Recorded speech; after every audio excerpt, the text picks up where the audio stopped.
አዲስ የለመኗትን ሰሚ ነች። አርሴማ አዲስ የለመኗትን ሰጪ ነች። አስለቀቀው ቀስ ብለህ ፍታው። አይሹ ቤቱ ጋር ነው የሚመስለው ነው።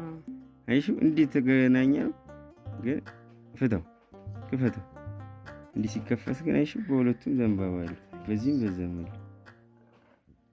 ወኔ ሰማዕት ነው ቀሰው ከፊልም ተስኪ ግጥም ምን ያለው በቃ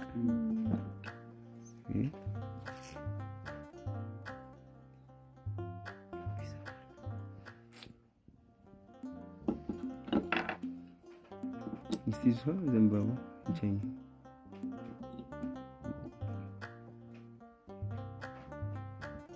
እንዲህ ነበር ነው አይሹ እንዲህ ነበር። ይሄ ሲመታ ነው የሚከፈችው። ቀስ ብለሽ በቃ እንዲህ ነው የወጣው አይሹ በጣም ነው እንትን ሰማዕቱ። ይሄም እኮ ራሱ ደግሞ የራሱ ቀጣይ አለው በቃ ይሄ ይሄ ሌላ ነው።